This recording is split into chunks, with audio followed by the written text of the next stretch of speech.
So, think about the last time someone looked at you, smiled, and said, "Tell me about yourself." Oh, wow. That is a very scary moment. Right. If you are like most people, your brain probably just completely freezes. Oh, absolutely. It happens to everyone. Yeah, and it is the most common question in the English language. I mean, you hear it everywhere. You hear it on your first day at a new job. Right. You hear it in a new English class or, at a party when you meet new friends. Yet somehow it causes the most panic. Why does such a simple question feel like a dangerous threat? Well, it happens because your brain treats it like a massive test. A test. Yeah, exactly. When you are speaking a new language, your mind is already working very hard just to translate words. That makes sense. And then suddenly, someone asks you to summarize your entire life. It is just too much pressure. The brain gets overwhelmed, and it simply shuts down. It really does feel like a giant spotlight turns on, and it is pointing directly at your face. Yes, you feel totally trapped. You stand there thinking, what do I say? Where do I start? Do I need to tell them everything? It feels like you have to give the perfect answer. Which is impossible, by the way. Right. But welcome to today's deep dive. We have a very specific mission today for you, our listener.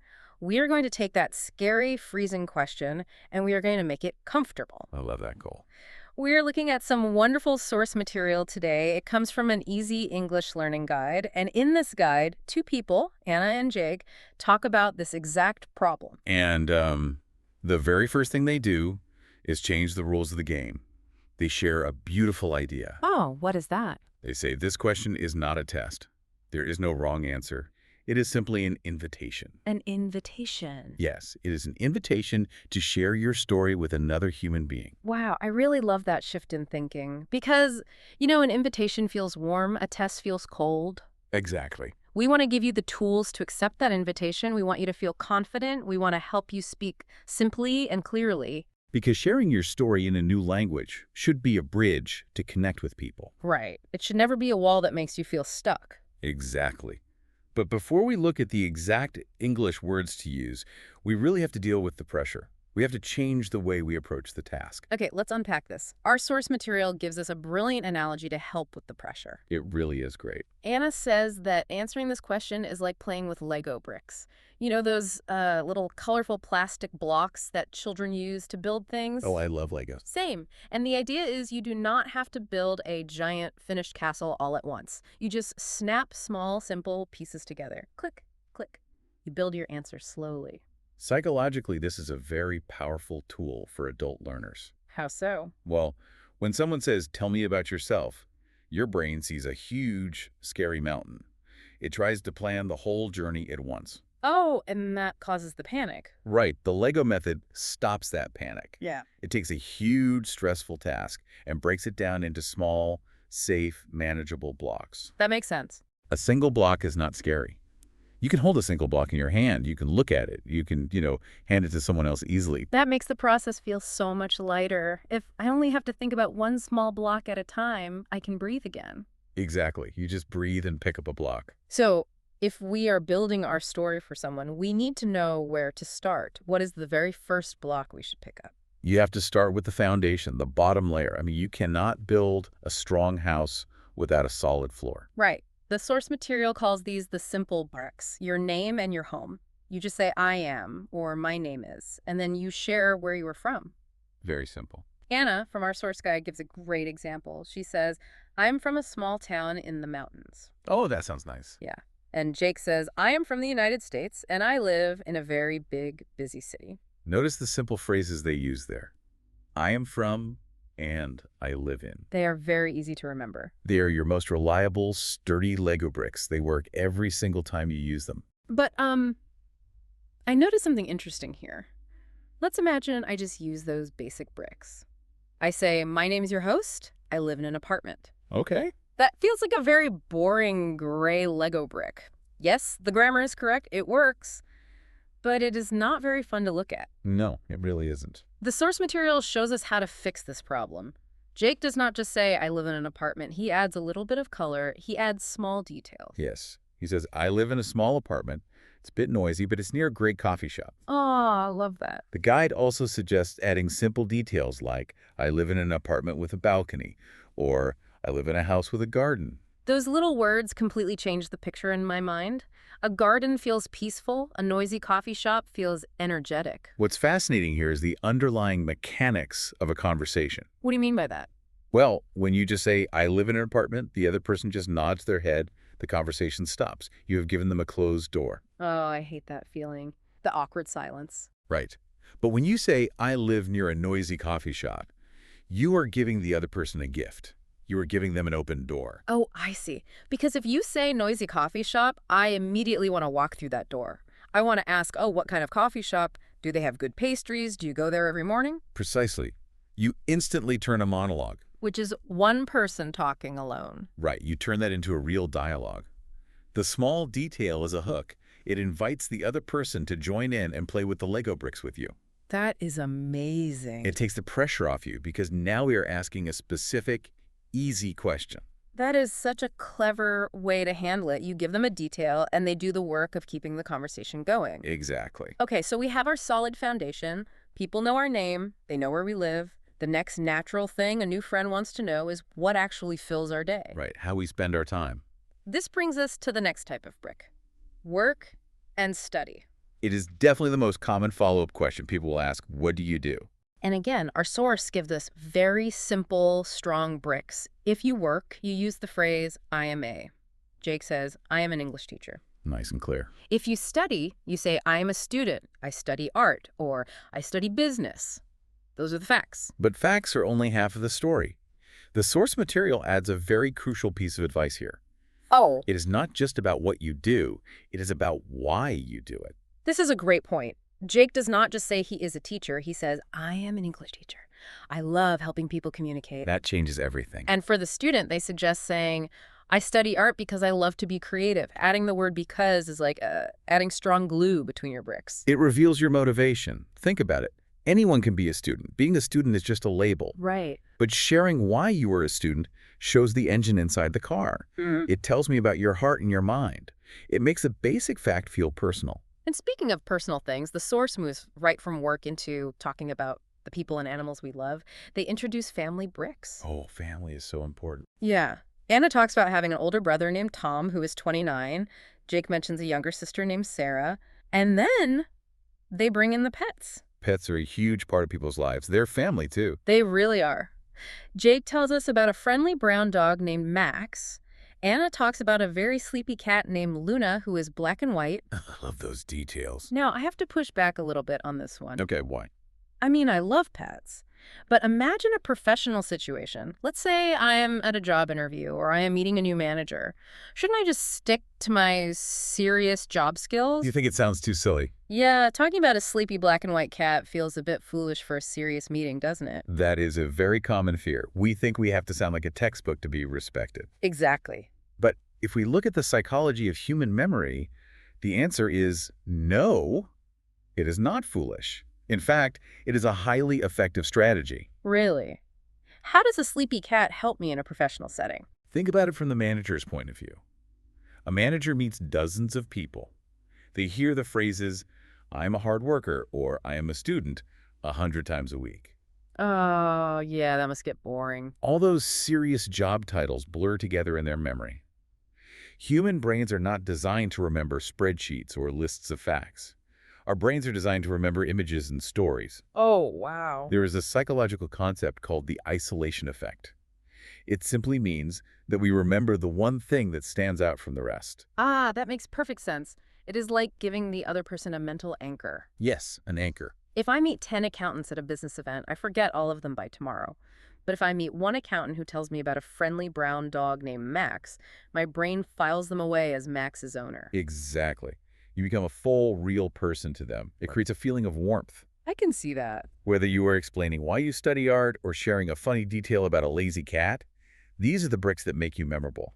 You are showing them your humanity. People like to work with and talk to human beings. I would absolutely remember the person with the sleepy cat. It paints such a clear picture. Right. Okay, so our house of bricks is growing. We have our name, our home, our work or study, and our family or pets. These are the daily facts of our lives. The basics. But we are still missing something. We need to reveal our true personality. And the Source Guide does this by exploring our hobbies and, surprisingly, our dislikes.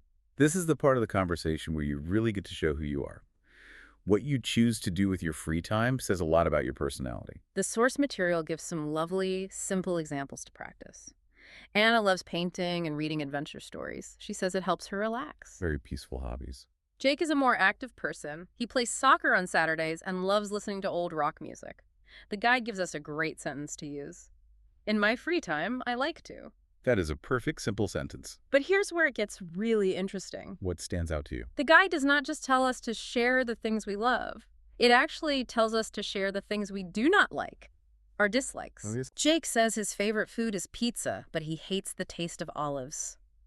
Anna loves pasta, but she does not like spicy food. She says it is too hot. Food is always a safe topic. And they even talk about daily situations they hate. Jake hates waiting in long lines because it is boring. Anna dislikes waking up early because she is not a morning person. Those are very common everyday examples. They are common, but I have a serious question about this strategy. Why would we intentionally share our dislikes? What do you mean? Well, if I'm meeting someone for the first time and I want them to like me, shouldn't I only say happy, positive things? Doesn't complaining about long lines or early mornings make me sound negative and difficult? That is a very logical concern. But sharing a small, harmless dislike is actually a powerful secret weapon in communication. It shows authenticity. Authenticity, meaning being real and honest. Exactly. Think about a robot. A robot is always perfectly happy. It agrees with everything. That sounds a bit creepy. Right. If you only ever say positive things, you seem a little bit like a robot. You do not seem completely real. Oh, I get it. But sharing a harmless, everyday dislike, like hating to wait in a long line or hating to wake up early, shows vulnerability. And vulnerability builds instant empathy. Empathy is when you understand how another person feels. Yes. When Jake says, I hate waiting in lines, it is so boring, he is sharing a small frustration. Yeah. And the immediate reaction for the other person is almost always, me too. Yes. You have just created a shared bond. You both agree on something annoying. Because absolutely everyone in the world hates waiting in long lines. It's so true. Precisely. It makes you highly relatable. You are not complaining about something serious or toxic. You are not complaining about a person. You are just sharing a normal, everyday human feeling. Creates a safe space. Wow, I never looked at it that way. Saying I am not a morning person is actually a clever way to make a friend. It really is. Because the other person will probably laugh and say, oh, I completely understand. I need 3 cups of coffee before I can speak. It is a shared joke. It lowers the pressure of the entire conversation. It shows that you are comfortable being yourself, flaws and all. And that makes the other person feel comfortable being themselves too. So let's look at the big picture for our listener. We have collected a massive pile of Lego bricks today. A very big pile. We have blocks for our name, our home, our balcony, our noisy coffee shop. We have blocks for our jobs, our studies, our deep reasons why. Don't forget the pets. Yes, we have dogs, cats, brothers and sisters. We have pizza, rock music, and a strong shared dislike for waking up early. That is a very large pile of bricks sitting on the floor. It is. And this leads me to a problem. I have all these great details now, but if I use all of them at once, I am just trapping the new person in a corner and talking at them for 5 minutes. Yes, please do not do that. It will be a giant, confusing wall of words. How do we filter this information so we don't overwhelm the other person? This raises an important question about how we assemble our story. And the source material provides a very clear, very simple golden rule for this exact problem. I'm listening. The rule is you do not have to say everything at once. Oh, that is a huge relief to hear. I don't have to carry the whole pile. Not at all. You are the builder. You get to choose the bricks that fit the specific situation you are in. Before we talk about choosing, let's do a quick word tour recap. Let's remind the listener of the actual English phrases to practice. Good idea. First, for the foundation, I am from and I live in. Second, for the day-to-day. I am a student, or I am a teacher, and I do this because. Third, for the personal life. I have a sister or I have a dog. Fourth, for the hobbies. In my free time, I like to. And finally, for the authentic dislikes.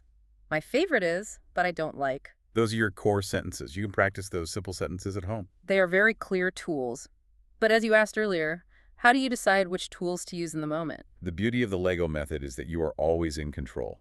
You adjust your story based on who is standing in front of you. Oh, I see. If you are in a formal business meeting, maybe you pick the name, home, and work bricks. You add the detail about why you love your industry. That is enough. And if the situation changes? Then you change the bricks. If you're at a casual party, maybe you pick the name, home, and hobbies bricks. You talk about your dog Max and your love for old rock music. You don't need to talk about business at a party. You leave those bricks in your pocket. You are the builder. You design the house for the guest. I want to speak directly to you, the listener, right now. Yes, listen closely. Just like the source material says at the end of their lesson, keep it simple. You do not need to give a 20-minute speech. Just pick 2 or 3 of these Lego bricks, snap them together with a simple sentence, and hand them to the other person. And then just wait. Right. Then wait for them to speak. Keep practicing those simple phrases. Keep smiling. And most importantly, do not be afraid to speak up. Your story is worth sharing. When you realize that you only need to share a few small pieces, the fear disappears. And when the fear disappears, the new language flows much more easily. It really does. So we have reached the end of our deep dive today. We have taken one of the scariest questions in the world, tell me about yourself, and we have broken it down into safe, manageable pieces. Small, simple Lego bricks. Exactly. You now have a simple, stress-free blueprint to introduce yourself in English. You don't have to feel the panic anymore. You don't have to freeze. You just need to look at your colorful pile of Lego bricks, pick up the first one, and start building. Before we go, I want to leave you with a final thought to explore on your own. Oh, I love these. Today we spent all our time talking about choosing Lego bricks to help other people understand who you are. We talked about how to present your life to the outside world. Right. But think about this. If you had to pick just 2 of these simple bricks to describe yourself to yourself, just to remind yourself of who you truly are at your core when nobody else is looking or listening, which 2 bricks would you choose? Wow. Oh, that is a beautiful and deep question to think about. Thank you so much for joining us on this deep dive. Keep practicing those English sentences, keep building your unique story piece by piece, and we will catch you next time. Goodbye and happy building.